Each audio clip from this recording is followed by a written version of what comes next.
Je remercie déjà tout le monde de cette participation et surtout les invités de cette table ronde. Donc je vais dire 2 mots sur l'importance que j'accorde à ce point de notre journée. Cette table ronde, en fait, elle n'arrive pas par hasard, elle arrive à l'issue d'une lecture d'un texte d'Éric Guichard, ici présent, qui en fait a commis un texte qui s'appelle « Les humanités numériques n'existent pas ».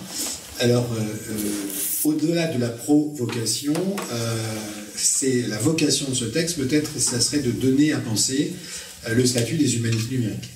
Et il me semblait qu'aujourd'hui, ça a été dit, il y a un tournant peut-être, et aussi un tournant des humanités. Peut-être sont-elles évolutives, disait ce matin, le directeur de la MSH. Et je remercie Eric de s'être prêté au jeu. Alors d'abord, d'avoir écrit ce texte qui a fait l'objet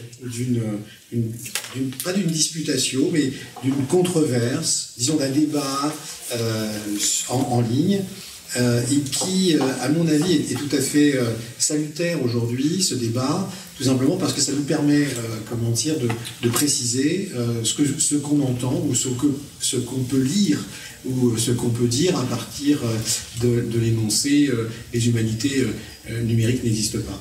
Et moi, je trouve que ce texte est roboratif, on n'est pas toujours d'accord, mais en fait, ce que je disais tout à l'heure, c'est que ça donne à penser, et je dirais simplement que dans la revue Études digitales que j'ai fondée avec des collègues, et en particulier, Jacques Gilbert, on ne s'est jamais véritablement posé la question directement, en profondeur des études digitales. Et en fait, je dis ça parce que, en essayant de répondre à la question est-ce que les humanités numériques existent ou pas, ça rebondit en fait sur la question qui est pour nous en fait une autre question que ça nous permet qu'on doit traiter, qui est les études digitales. Que sont les études digitales? Et donc c'est pour ça que j'avais commis un article dont je ne vais pas vous parler, mais qui sera ma réponse en fait à ton texte, en disant, et j'arrêterai là cette présentation générale, si les humanités numériques n'existent pas, alors vivent les études digitales. Ça, c'est une autre question. Bon. Donc je vais donner la parole à des collègues qui ont fait la gentillesse de lire le texte et qui vont donner leur point de vue. Et l'idée, c'est d'avoir, non pas une confrontation de point de vue, mais une exposition de réflexion à partir de cet énoncé qui, comme je disais tout à l'heure, a pour vocation, non pas seulement la provocation, mais effectivement de donner à penser. Donc, qui veut commencer? On a tiré au sort, et donc, ça sera Armel Kéfouan.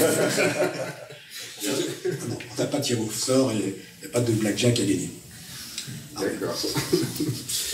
Bon, merci Franck. C'est possible. Ah, oui. En effet.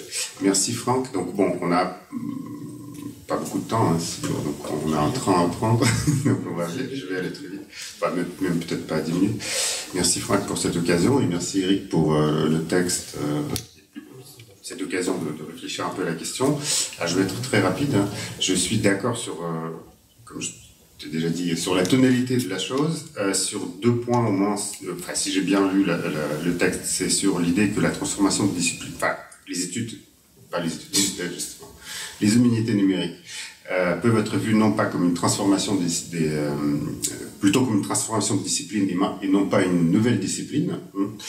Et première chose, et deuxième chose avec laquelle que je prélève et avec laquelle je suis d'accord, c'est effectivement que ça implique des jeux institutionnels assez institutionnels et financiers qui sont assez terribles, assez conséquents, qui sont pas sans rappeler par ailleurs, comme souvent dans la récupération des sciences scientifiques, ce qu'on a vécu avec les sciences cognitives à une époque, n'est-ce pas, où quand les sciences cognitives ont pris de l'essor, il y a eu à peu près le même débat. Alors après, j'ai lâché un peu l'affaire, je ne sais pas où ça en est, mais sur est-ce qu'il faut constituer la section CNU, les sciences cognitives, enfin bon, il y avait tout un... Je pense qu'on peut... Il n'y en a plus, ça a été racheté par les neurosciences. Non, mais voilà. Donc, non, c'est pour ça que je lâche. J'ai plus suivi l'affaire. Mais effectivement, ce que je veux dire, c'est que le pattern est peut-être pas si unique que ça. Peut-être qu'on peut aussi regarder ce qui s'est passé auparavant. Bon, ça, c'est les points sur lesquels je suis d'accord. Et après, sur les points de désaccord ou de questions, il y en a 2, 3. Le premier, c'est la relation entre l'écriture, ce que tu appelles l'écriture, et le numérique. Là, en fait, j'ai du mal à souscrire à cet énoncé selon lequel le numérique n'est que une nouvelle forme d'écriture.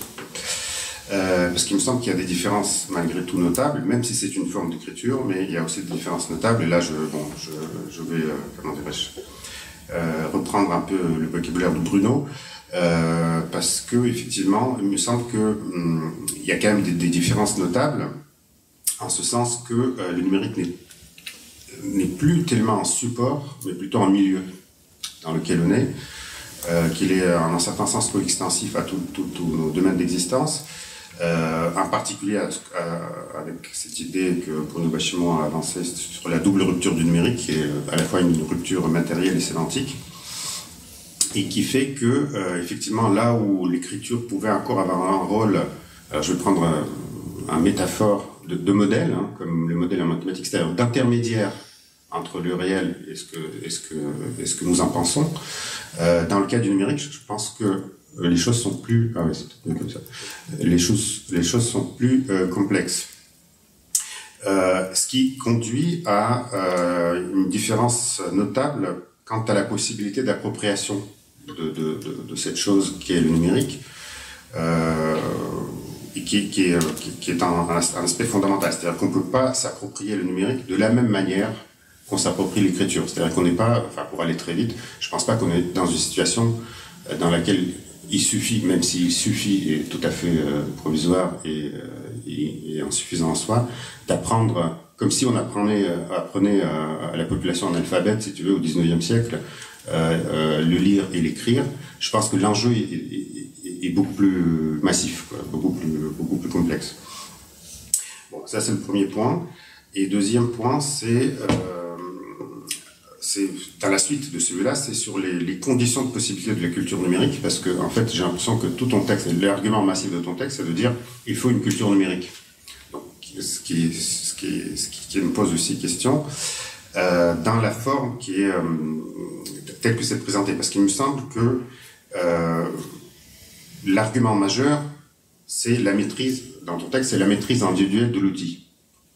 Et je suis pas sûr que cette idée de maîtrise individuelle de l'outil, cette idée de maîtrise, de possibilité de maîtrise de l'outil, est aujourd'hui, comment dirais-je, possible.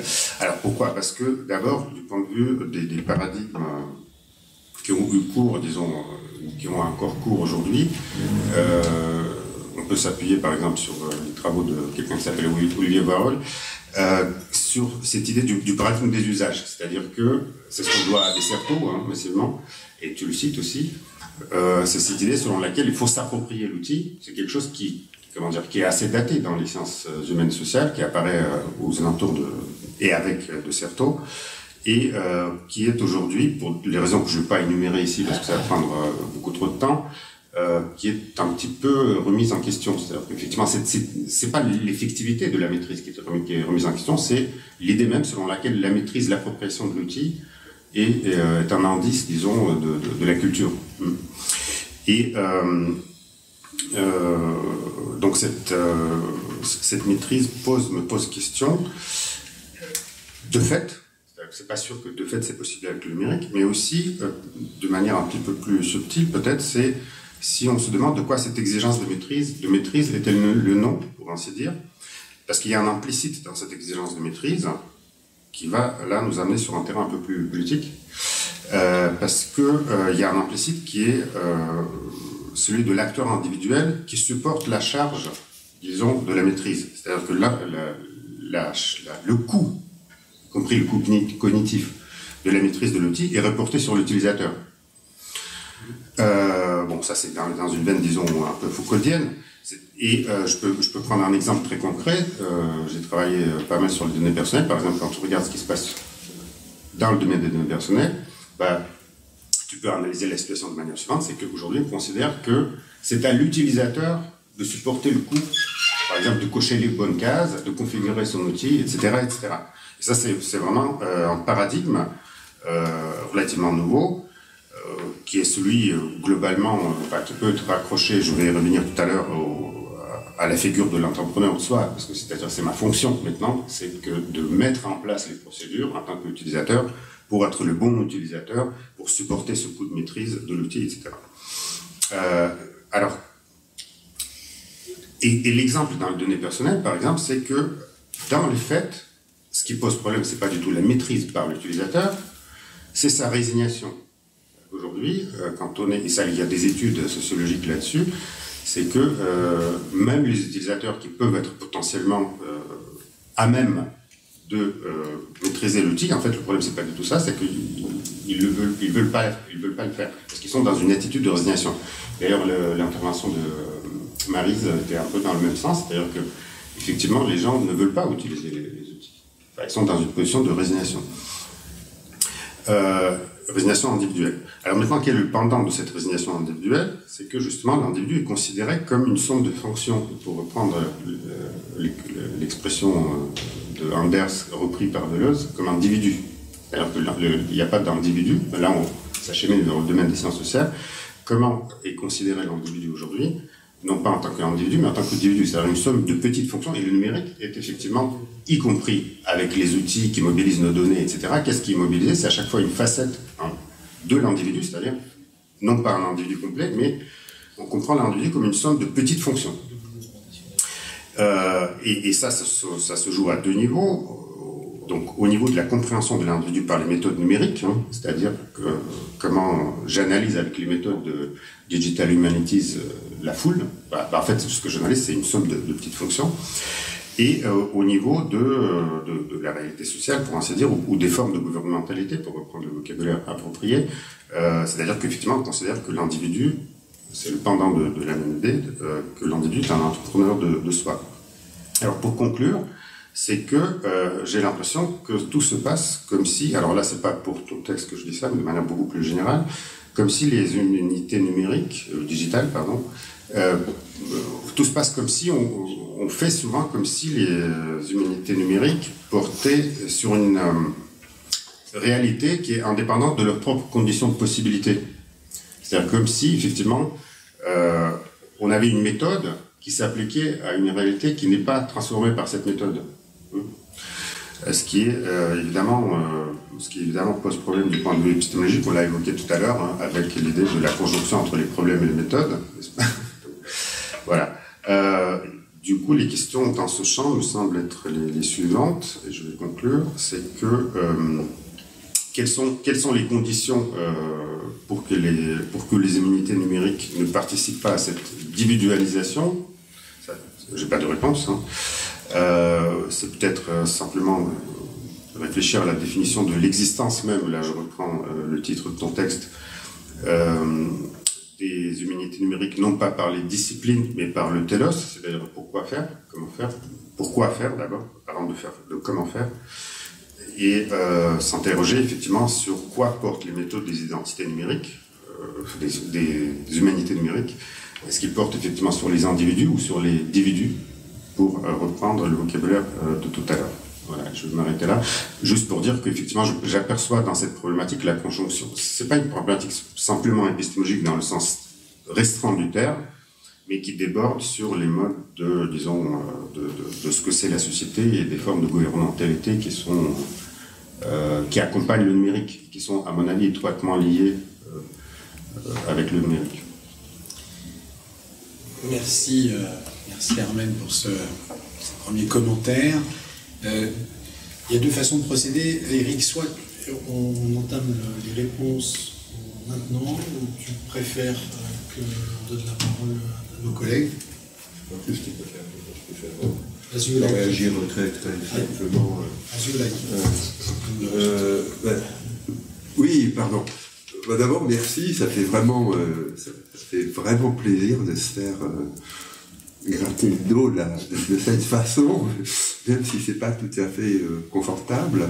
Donc je vais pas rebondir, je vais rebondir mais très très rapidement, parce que je pense que t'as travaillé ton analyse, donc c'est pas en 5 minutes que je vais pouvoir donner des réponses très percutantes.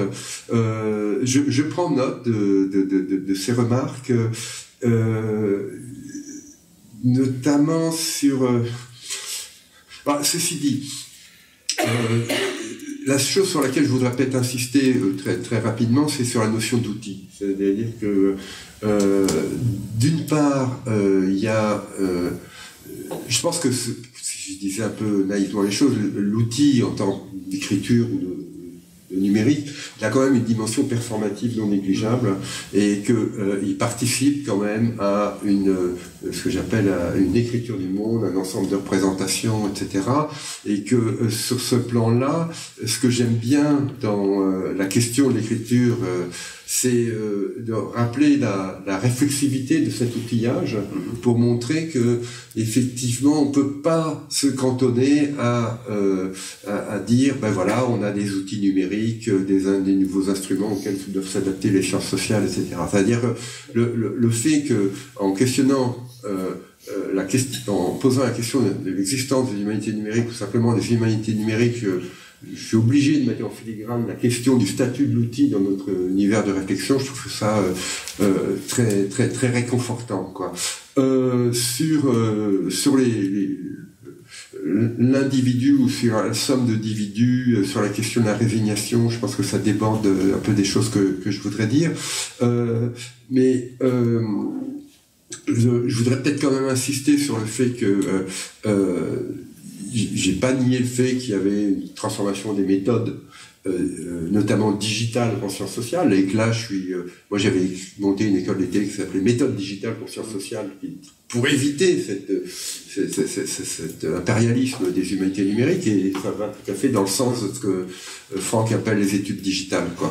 En revanche, il y a aussi d'autres points qui me semblent être non négligeables. C'est essayer d'impulser une réflexion épistémologique sur cet outillage, allez, on va dire numérique au sens large. Je peux pas aborder la question, j'ai envie de dire, globalement philosophique de qu'est-ce que c'est que la définition du numérique aujourd'hui. On pourrait dire aussi que le plongement social des individus via le numérique, ça relève aussi d'une sorte de logique d'écriture. On pourrait faire des liens avec peut-être même l'Égypte antique, mais je pense qu'il y a un besoin d'épistémologie par rapport à la manière dont nos disciplines, une à une ou ensemble, sont transformées par des méthodes qui ont été évoquées, par des données qui ne sont jamais très commentées, etc. Et ce qui me semble aussi intéressant, c'est de regarder les nouvelles relations qui s'instaurent entre sciences exactes et sciences humaines. Pour dire les choses simplement, le fait qu'il y a, je pensais notamment, il y a un type je vais te présenter, mais si tu pars de Paris 4, ça pose problème. Il y a Éric Fleury, qui est responsable du centre de recherche de Paris, qui est un type qui, il est informaticien, il est à l'INRIA, et il a fait énormément pour construire un dialogue entre les sciences dites sociales et les sciences dites plutôt exactes à Lyon. Et il y a des phénomènes comme ça. Je pense que Chaval-Arias aussi fait partie de ça. Et je pense qu'on peut te mettre aussi dans le lot, tu vois, je veux dire. Et ça, c'est un point qui mérite au moins épistémologiquement d'être traité. Et après, il y a la question de la caporalisation des sciences sociales par une instrumentation industrielle et des idéologies. Donc, merci, mais non, quand même. Voilà.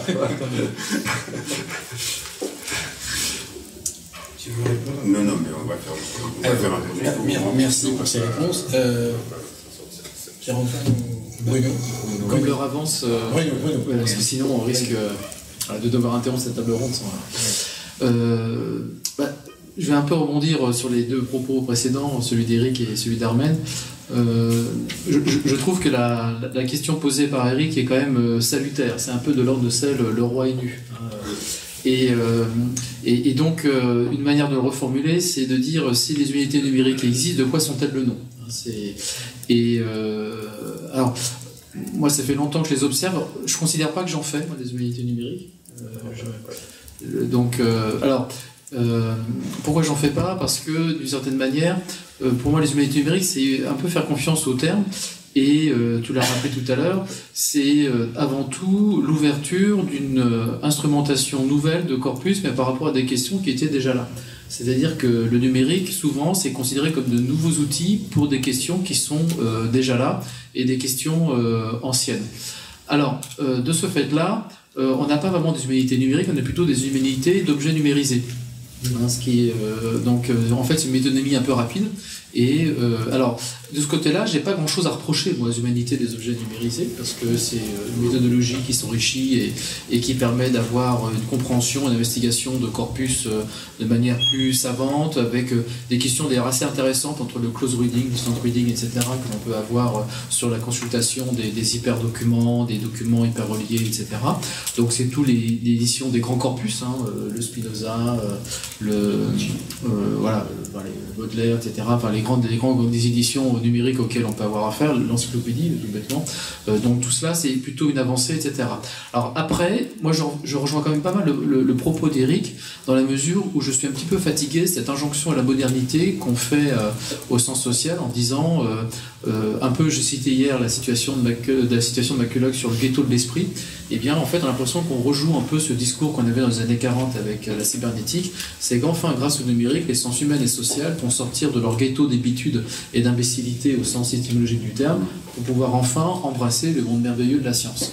Et donc ça, je trouve ça un petit peu agaçant, parce que d'une part, c'est de la part des gens qui n'ont jamais compris quelle était la part méthodologique et scientifique des humanités, et d'autre part, je ne suis pas sûr qu'ils comprennent très bien ce qu'est le numérique. Alors, Tu veux le rappeler. Voilà.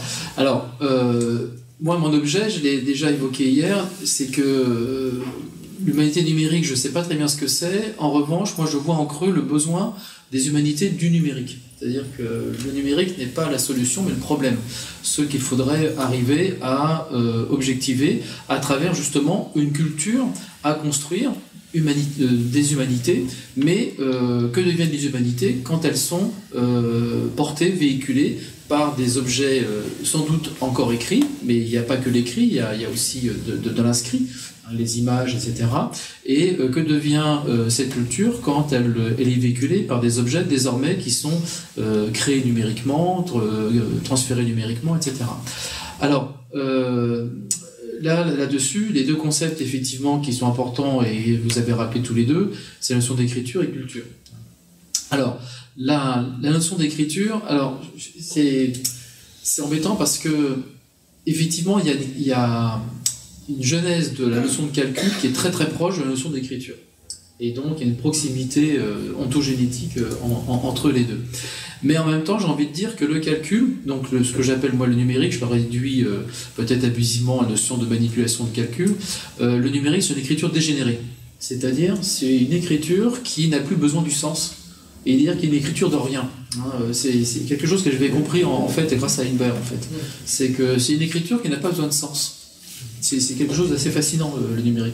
Donc c'est pour ça qu'à la limite je suis d'accord avec Eric, et je vais faire également moi Macron, je suis d'accord avec Armen, parce que c'est bien une écriture, mais c'en est plus une. C'est une écriture qui dit merde à la langue et au sens. Là je fais mon cormeret sur le côté trivial de l'expression. Voilà. Merci.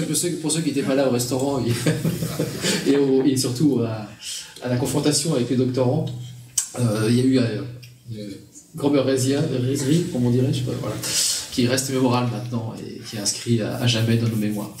Et donc cette écriture dégénérée, c'est une écriture qui crée un autre de l'écriture à partir d'elle. Et toute la difficulté, elle est là, justement. C'est que c'est un régime du sens qui n'en a plus. Et on n'arrête pas. C'est pour ça qu'il peut être un milieu. Exact. Ah oui, ça, de ce côté-là, mais je suis complètement d'accord avec la notion de milieu. Précisément parce qu'il peut être pris en compte et embrigadé dans des objets qui n'ont plus un statut d'écriture. Parce que justement, c'est devenu un calcul. Mais ce qui est intéressant, c'est qu'il y a toujours cette perspective de la reprise. C'est-à-dire, cette écriture qui n'en est plus une, on a toujours envie de la réassumer comme écriture et de pouvoir la relire comme si c'était une écriture. Ce que souvent, elle n'est plus. Parce que souvent, on l'a perdu. Alors évidemment, les artistes, l'Oulipo, c'est exactement cet exercice-là. C'est-à-dire, c'est une écriture qui n'en est plus une, mais justement, en écrivant avec cette écriture qui n'en est pas, je peux la relire comme si c'était une écriture, et à ce moment-là, j'ai un phénomène littéraire. J'ai un phénomène de sens qui apparaît. Donc ça, c'est une première chose. Et donc à ce moment-là, il y a bien de la place pour des humanités du numérique à ce niveau-là, parce que c'est ce jeu de l'écriture et du calcul dans ce rapport au sens et à la langue, c'est-à-dire la création d'objets à valeur éventuellement esthétique, mais en reposant sur cette dialectique de l'écriture. Alors deuxième aspect après, c'est qu'évidemment ces outils numériques étant du calcul, ces objets numériques étant calculés, eh bien il y a le rapport à l'outil et à la maîtrise technique sous-jacente. Alors là, pour moi l'enjeu c'est pas que les usagers deviennent des spécialistes du numérique comme nous autres lecteurs ne sommes pas des spécialistes de l'écriture. On sait lire et écrire, on n'est pas spécialiste. Moi je sais pas comment ça marche une presse. Je ne sais pas comment ça marche, une maison d'édition en tant que telle. Et les humanistes de la Renaissance étaient sans doute des libraires imprimeurs, mais c'est un exercice qui s'est séparé très vite après. Et donc, la maîtrise de l'outil, je pense qu'il faut faire la place à une autre figure qui est peut-être, alors c'est un concept vague, c'est peut-être ça qui est embêtant, mais cette notion de culture comme familier d'eux. C'est-à-dire, on a besoin d'avoir une familiarité du numérique qu'on n'a pas encore.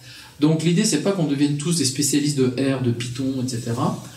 Comme tout le monde n'est pas devenu un spécialiste des bas de casse, haut de casse et du manuel de l'imprimerie nationale pour pouvoir devenir un ouvrier du livre. Les lettrés du XIXe siècle n'étaient pas des ouvriers du livre. Pourquoi faudrait-il que les lettrés du numérique le soient? En revanche, ce qu'on n'a pas, c'est cette culture du numérique comme familiarité avec les outils du numérique. C'est-à-dire qu'on a encore comme une poule devant une machine à coudre. Et ça, je rejoins Ahmed, c'est d'autant plus préoccupant que c'est devenu un milieu. C'est-à-dire qu'on ne peut pas faire comme s'il n'était pas là, on est dedans. Et donc on a une familiarité à construire, c'est-à-dire de pouvoir avoir précisément une culture humaniste du numérique en tant que tel. Et c'est là on peut un peu jouer sur les mots, c'est-à-dire que les humanités numériques, je ne suis pas sûr qu'elles n'existent comme humanité, mais à la limite on s'en moque parce que c'est pas le problème.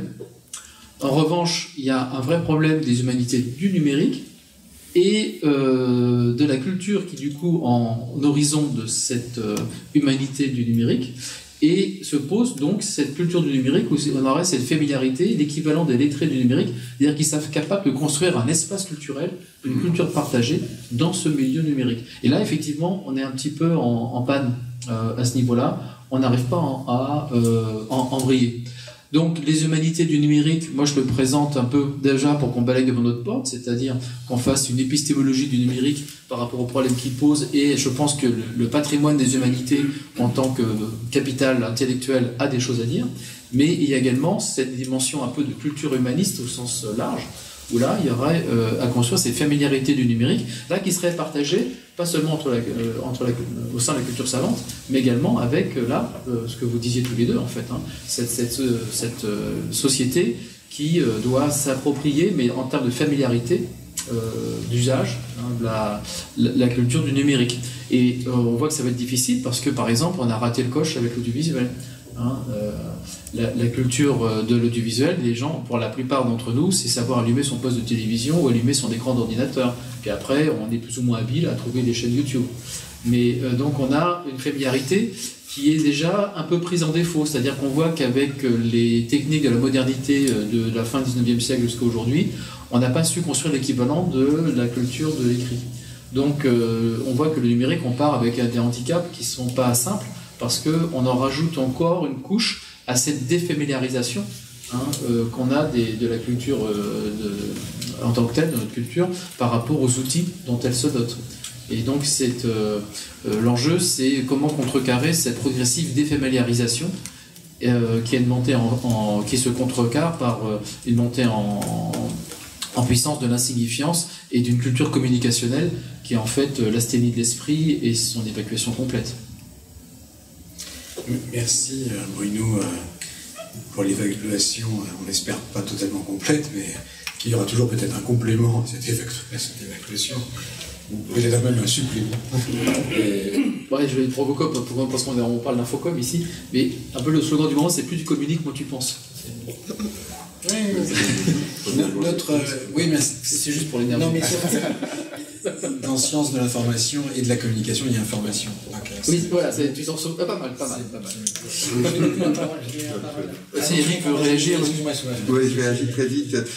Pour dire, oui, je crois que je suis un peu d'accord sur tout, puis il n'y a pas de critique non plus, mais sur les points qui me semblent un peu essentiels, c'est-à-dire quand tu dis que le numérique c'est fondamentalement du calcul, je pense que rappeler que dans le numérique c'est le rapport au nombre qui est quand même quelque chose qui est absolument essentiel et que ça permet de voir effectivement, c'est pour ça que je donnais mon petit exemple, comment des fois on peut manipuler des systèmes de signes sans réfléchir, et que ça va effectivement produire du sens. Et ça, moi j'aime aussi beaucoup cette notion d'écriture dégénérée qui n'a plus de sens, qui fait qu'effectivement on est de plus en plus conduit à jongler avec ces signes, des fois même simplement pour plaisir, pour voir ce que ça risque de donner, et ça donne deux choses. D'abord, comme tu disais, ça peut redonner du sens, c'est aussi le but de regarder ces statistiques sur les antennes ou des choses comme ça, et puis ça alimente aussi quand même un peu cette réflexivité que tu évoquais, puisqu'à un moment à se dire qu'est-ce que je fais avec du non-sens et comment j'arrive à produire du sens avec des Legos multicolores qui ont toujours à peu près la même forme et qui sont des atomes de non-sens, non, qu'est-ce qu'on peut refaire et réinventer.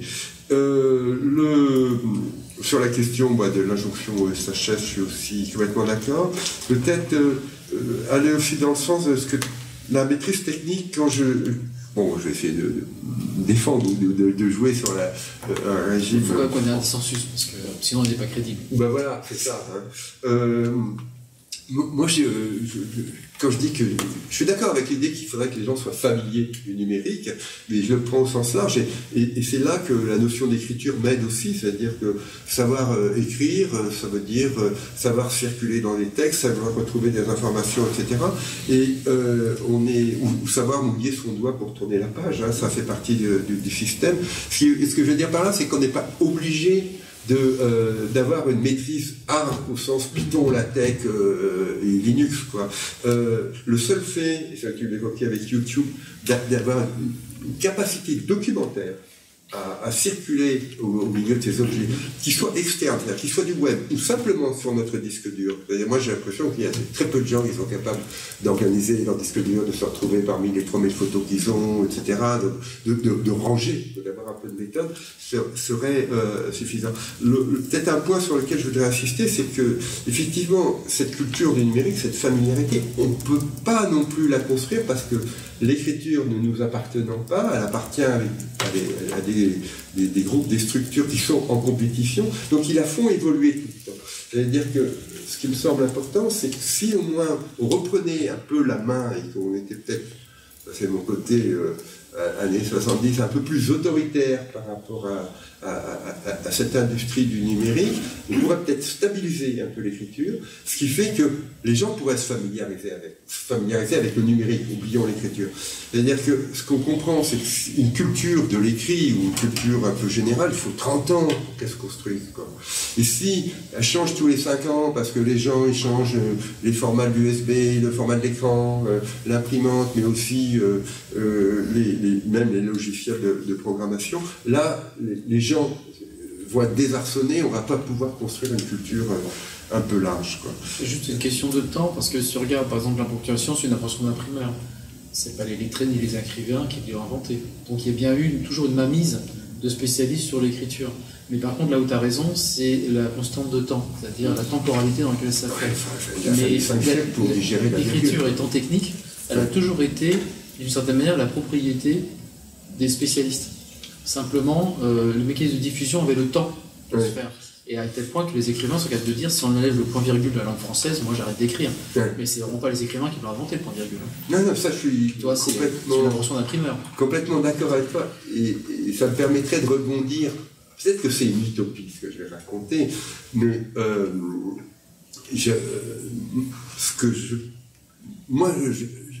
ça ne me désespère pas de faire le lien. J'ai encore l'utopie de pouvoir faire localement le lien entre l'éditeur, l'imprimeur et, on va dire, le penseur, le philosophe ou l'épistémologue. Et ça, c'est amusant parce qu'il y a un énorme débat en ce moment sur la liste goutte de LaTeX en ce moment, et on devient vraiment... vous voyez, je sais très bien ce que c'est qu'une ligne pendante et je sais pourquoi la tech en fait des mieux, des plus belles que InDesign, etc. Donc on s'est retrouvé en espace de 10 jours, j'ai regardé en diagonale 5 manuels de typographie. Et avec des collègues, on se dit, oh, ils nous énervent, on va monter notre maison d'édition. Alors on ne sait pas si on va la faire web. Je pense qu'on est mais on a vraiment envie d'être dans le conduit des octets, si tu veux, d'être à la fois penseur, quelqu'un qui explicite ce que c'est que la culture numérique, et de passer à l'acte, c'est aussi d'explorer les limites actuelles de l'outillage. Peut-être qu'à côté de Google, c'est un peu utopique, mais il y en a un qui est plus fort que l'autre, je crois. Mais c'est des moments agréables. Après, je ne veux pas les commenter. Merci pour cet échange stimulant. Franck, Pierre-Antoine. Est-ce qu'éventuellement, un petit rebond de la salle sur... Pas tout de suite, parce que notre temps est limité, donc la salle aura la parole... Quand on sera parti, comme ça. Quand on sera... La question, pourquoi est-ce que les lettrés devraient être des ouvriers du numérique? Est-ce qu'ils ont le choix quand un grand nombre de fonctions éditoriales et de tâches documentaires leur sont tombées dessus au moment où l'ordinateur personnel et les logiciels de traitement de texte leur ont été imposés? Justement, le fait d'être familier, c'est pas un choix, c'est une posture à adopter. Mais on n'a pas le choix de dire qu'on est dans le numérique, qu'on n'y est pas. Merci de cette réponse brève. Moi, ce que j'entends. Ce que j'entends. Pierre-Antoine, s'il y a des questions, mûrissez les questions, on les prendra tout à l'heure. Ça fera, comment dire, nos invités seront en retard comme ça. Non, ce que j'entends, merci. Ce que j'entends résonner dans ces réflexions à propos de l'écriture, c'est finalement des réflexions à propos de la lecture et à propos des pratiques d'appropriation. Et c'est peut-être que celle-ci, en effet, qu'il faut pouvoir inventer, stimuler, penser le travail de la réception, qui aujourd'hui est assez pauvre. Et pour cela, donc je vais rebondir sur quelques notes que j'ai pu prendre à la lecture du texte très riche d'Éric, comme toujours, qui nous rappelle que l'écriture, que le numérique est un fait de culture. Et ce que j'entends résonner dans l'idée que les humanités numériques n'existent pas, c'est finalement l'impossibilité ou la difficulté qu'il y a à vouloir définir les frontières d'une discipline, alors même que nos environnements, nos milieux, et je souscris à ce que Armen a dit tout à l'heure, nos milieux numériques sont mouvants, incoatifs, on prend ce terme à Maurice Merleau-Ponty, et que ces milieux appellent un savoir-faire des pratiques de lecture et d'écriture. C'est donc la difficulté de voir s'instituer une discipline une fois pour toutes qui te préoccupe, alors que les enjeux sont ceux de l'interprétation, de la connaissance, qui sont des enjeux globaux, complexes, qui doivent à tout prix éviter l'inféodation d'une discipline sur une autre, ou l'instrumentalisation, ou la caporalisation des SHS, selon le terme, Éric, que tu as employé. Ce dont nous avons besoin, c'est une connaissance complexe. Je rejoins ce que Fabrice Papy a dit ce matin en citant Edgar Morin. C'est Edgar Morin aussi qui souligne le conservatisme disciplinaire qui règne et qui fait des dégâts sur nous, sur notre pensée précisément de nos environnements numériques. On pourrait aussi songer à la fermeture des lieux. Je lisais récemment un entretien d'Antoine Compagnon qui disait comment, à son époque, dans les années 70, ces époques de formation, il pouvait passer d'un lieu à un autre, du Collège de France à Jussieu, en passant par la Sorbonne ou l'École normale supérieure. Aujourd'hui, ces lieux sont plus ou moins fermés, compte tenu des mesures de surveillance globale et de contrôle social qui dominent. Bon, c'est un peu une parenthèse, mais c'est aussi pour insister sur le cloisonnement des disciplines. Donc c'est cela même que nous avons à combattre. Alors un moyen de résister à ce cloisonnement, ce qu'on revendique pleinement, je crois, au sein des études digitales, c'est l'indiscipline, ou le fait de penser à plusieurs, ce serait comme un horizon. Comment penser un nouvel esprit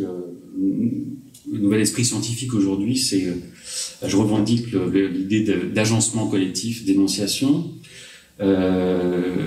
l'idée de penser à plusieurs la complexité, donc non pas de façon individuelle devenir des lecteurs du numérique ou des savants du numérique, mais faire travailler les disciplines, faire passer les frontières disciplinaires précisément pour être plus familier. Et là, je rejoins absolument ce que vient de dire Bruno Bachimon. en sachant que ce qui nous est donné par les écrans, c'est en effet de l'écriture, mais c'est aussi des logiques de pouvoir qui interviennent. Et ces logiques sont plurielles. Elles relèvent de l'écriture, elles relèvent aussi de puissances d'investissement capitalistique, on parlait comme Deleuze et Guattari, mais qui sont partie prenante de ces nouveaux milieux. Donc, en effet, quand tu évoques dans l'article, Eric, la question de la surveillance, c'est que la surveillance pourrait, je résume et je vulgarise un peu, pourrait être contrée par des savoir-faire scripturaires. On est bien évidemment obligé de se dire que dans ces logiques de surveillance, on est face à des phénomènes complexes, multifactoriels, qui font que le savoir-faire numérique, le savoir-faire scripturaire n'est pas en quelque sorte suffisant, aussi parce que, comme tu l'as dit tout à l'heure, il y a un lien entre la pensée et la technique, et aujourd'hui le numérique éveille des pulsions. Je veux dire que le numérique c'est de l'écriture, mais je vais dire les choses rapidement, c'est aussi de l'image, c'est des textes, c'est de l'image, et c'est aussi des notifications, et c'est aussi des likes. C'est aussi un régime d'affect, donc c'est un milieu aussi défini par une économie des affects, et aussi défini par ce régime de la pulsion, ou de la compulsion, qui éveille tout sauf du jugement critique, et qui nous réconforte.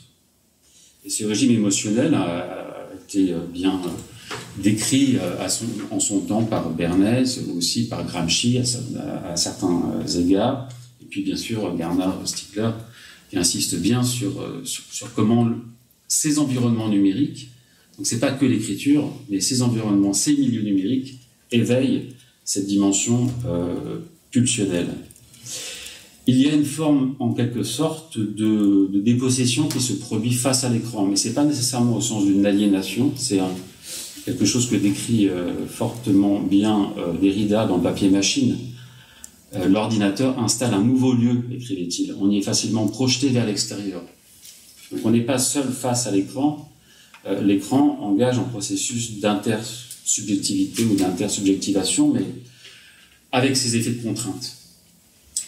Voilà. Et puis, je dirais aussi que pour pouvoir penser à plusieurs et engager de nouveau une nouvelle dynamique de résistance qui vont de pair avec cette dynamique d'interprétation, je crois qu'on ne peut pas délier la dimension de l'herméneutique et du politique. Aujourd'hui, il faut pouvoir penser à plusieurs, partager des mêmes lieux, penser à parler de la fusion des horizons, cette notion, cette formule de Gadamer.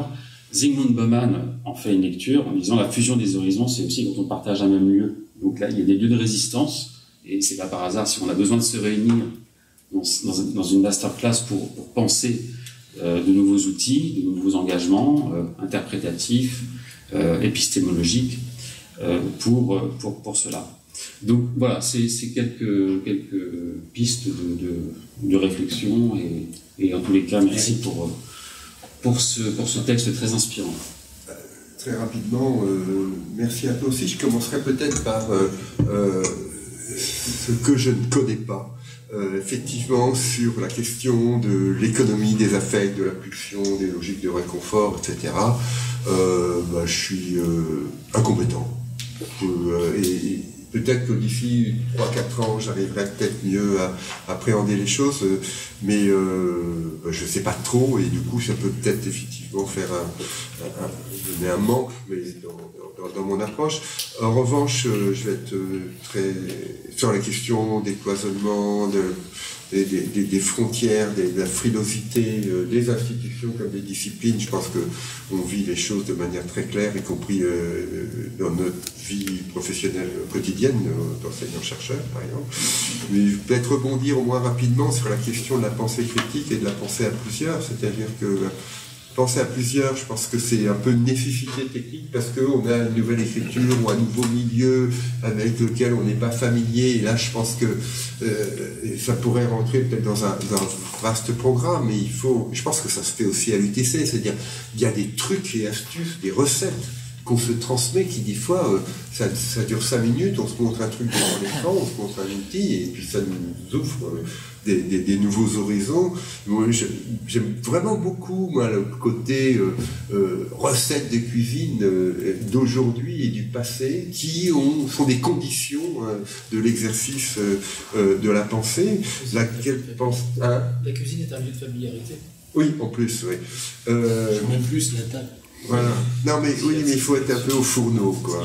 Il faut faire la vaisselle aussi, hein, je dis ça vraiment, pour pas qu'il y ait délégation sexiste des tâches.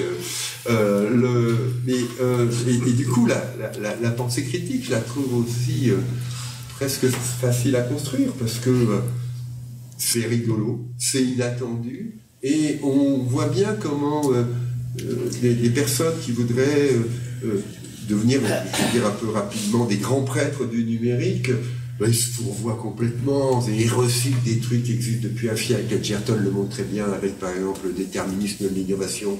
Ah, le numérique va changer la société, etc. Bon, ça fait 20 ans qu'on observe la même chose, avec des ingrédients différents. En ce moment, c'est l'intelligence artificielle, c'est plus Facebook ni le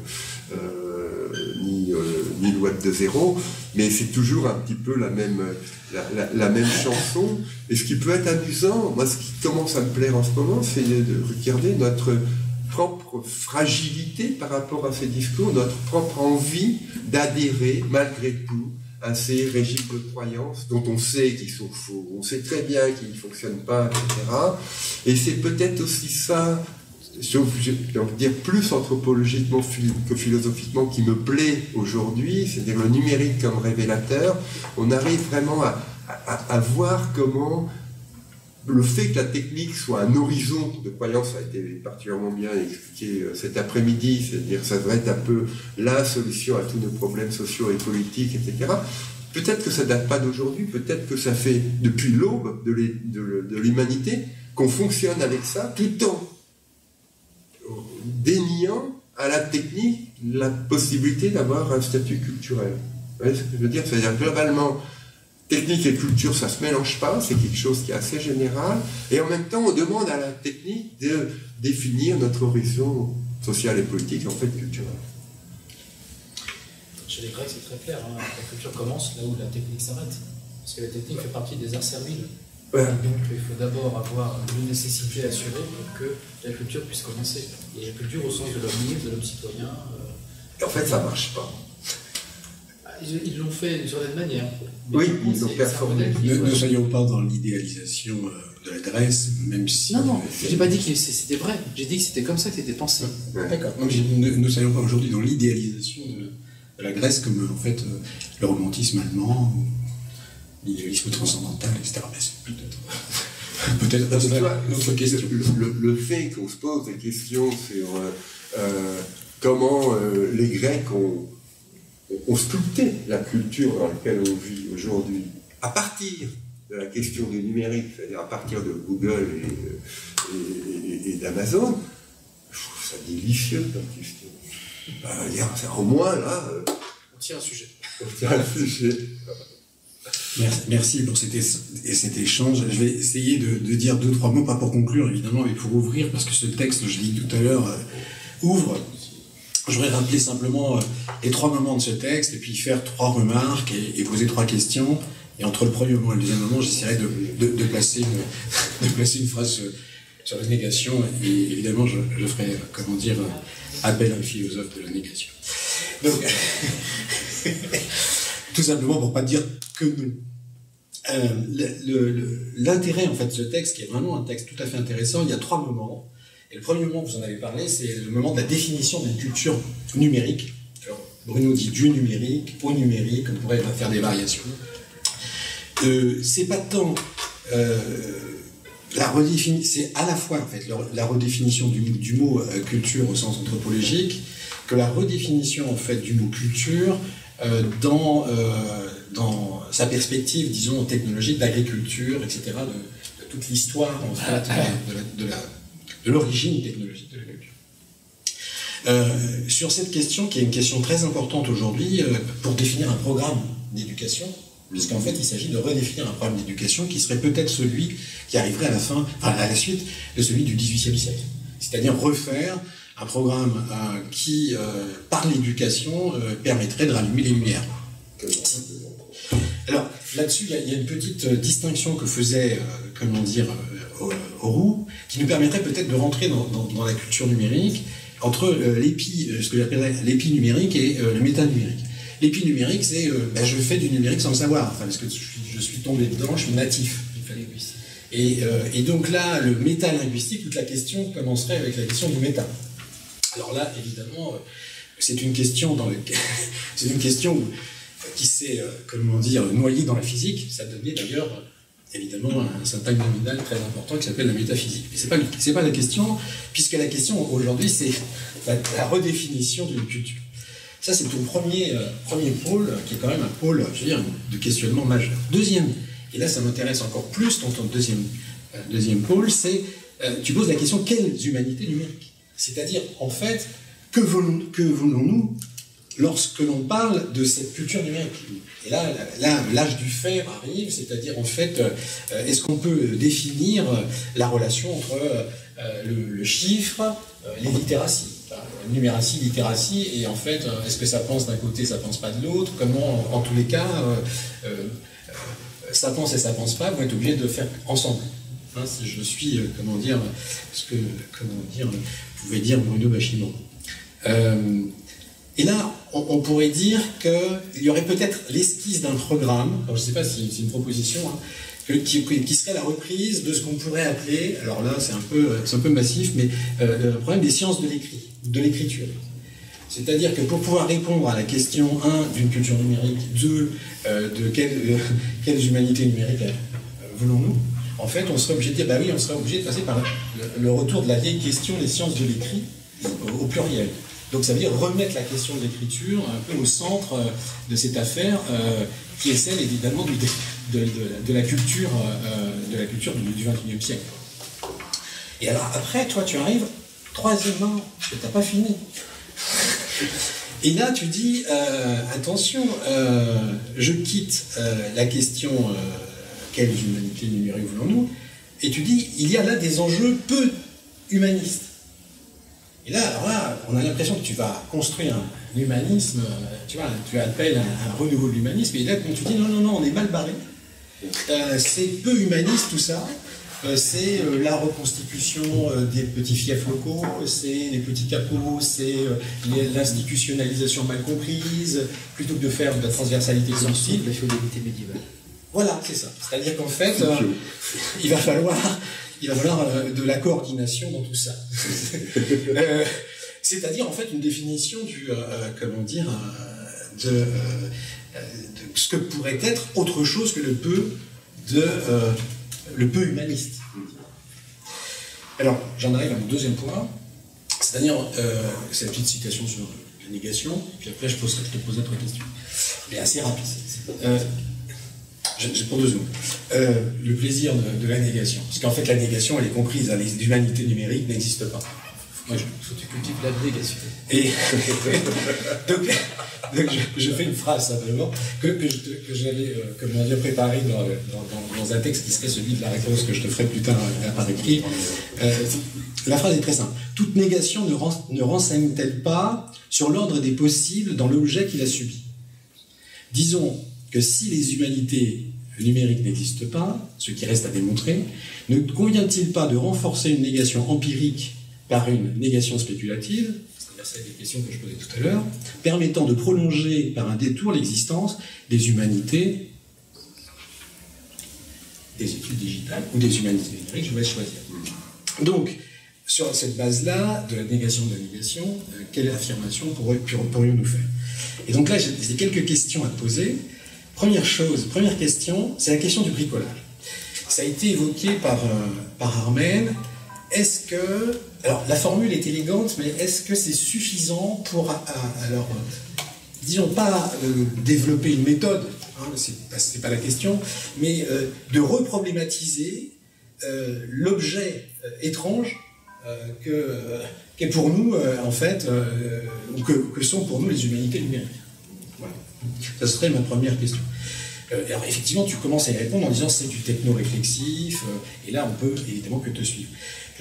Donc, deuxième question que je poserai, qui est la question en fait du programme.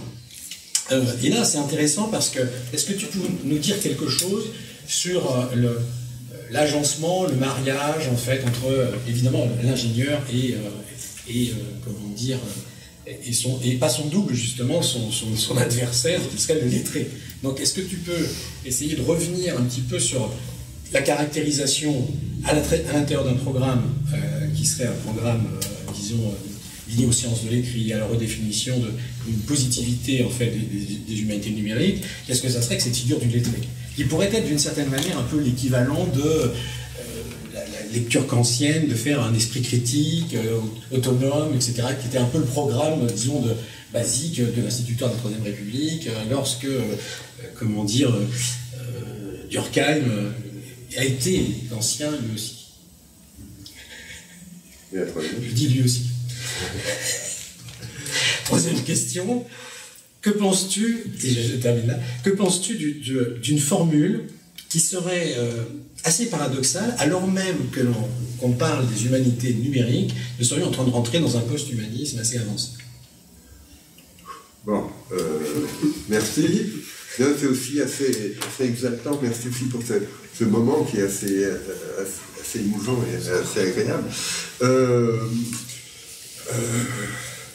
Je vais pas mal voter en touche. Alors, sur le post-humanisme, il y a Alexandre Moati qui vient de soutenir son HDR sur ce point-là, qui est un drôle de bonhomme qui doit absolument rentrer dans nos réseaux. Voilà, c'est tout. Parce que ça va rendre... Si on rejoint ce que vous disiez tout à l'heure, c'est-à-dire l'idée d'un travail en collectif, un lettré du numérique n'existera que collectivement. Et comme on est en train de construire un réseau de lettrés, signalons aussi toutes les autres personnes qui pourraient s'associer à nous. Alexandre Moati, qui est aussi quelqu'un d'assez bizarre, qui s'est pas mal impliqué dans l'Europeana, mais qui a fait un livre critique à ce sujet-là, qui est plutôt aujourd'hui un historien des sciences épistémologue, mais c'est aussi un X-Min, corps des mines, qui critique politiquement très fort le corps des mines, où globalement on incite aux jeunes polytechniciens à pantoufler sans remboursement, c'est-à-dire vraiment cette idéologie de la consommation des biens de l'État au profit de l'émancipation individuelle, et là l'individu n'existe bien fortement, etc., et d'un certain type d'entreprise. Je pense que c'est effectivement, alors j'ai envie de dire, le post-humanisme, oui, on peut aussi le penser comme un humanisme façon Renaissance, appliqué aux questions contemporaines. Peut-être parler un peu du bricolage. Est-ce que c'est suffisant? En fait, je vais faire un aveu, comme il a entendu. Je suis pas sûr que... Alors, moi j'y crois au bricolage, parce qu'en fait, je bricole, et ça marche. Et ça marche plutôt bien, c'est-à-dire à un moment, je me rappelle quand j'étais à l'école supérieure, je bricolais, moi tout seul, j'avais mon budget de recherche, cette cellule informatique littéraire était plus important que celui des départements des lettres de la rue d'Ulm.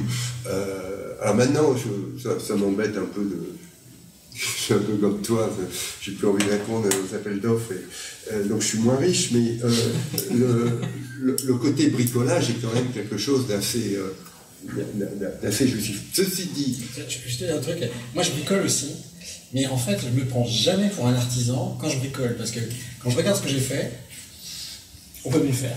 Un artisan c'est un peu ça aussi. C'est la différence entre moi et mon plombier quand même. C'est vrai.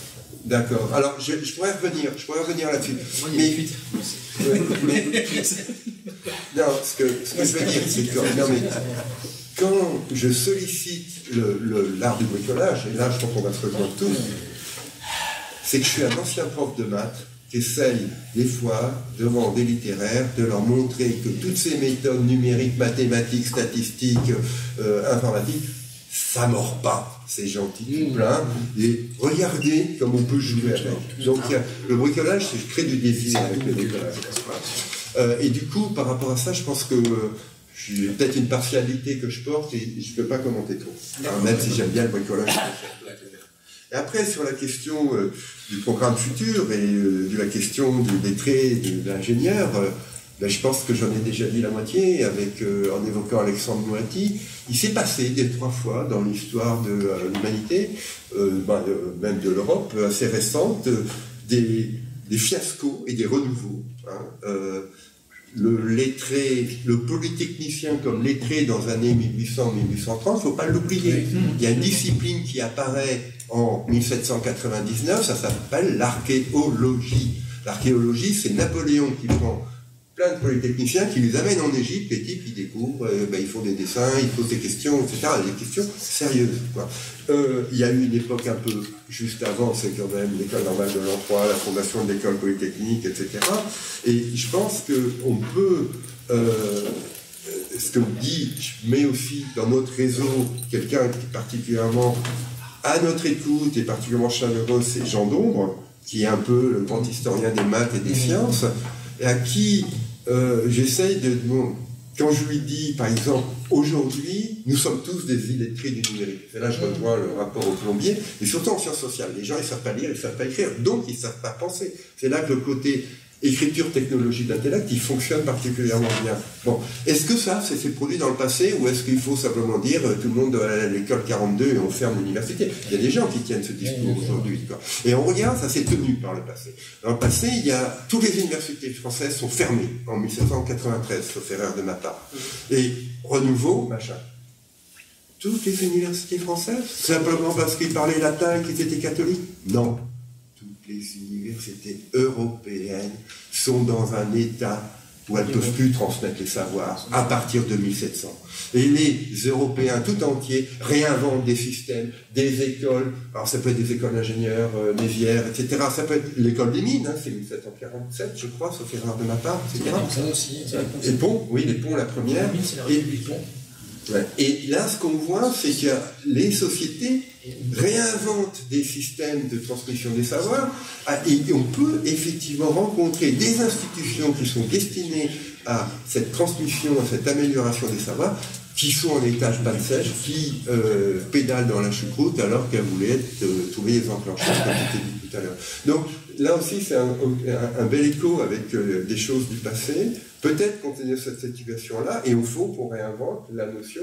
Moi, la notion de lettré du numérique, ça me va très bien. C'est-à-dire, on est à la fois dans la techno et dans la réflexivité, par évidence. Merci pour l'accueil. Merci d'être venu. Merci aussi.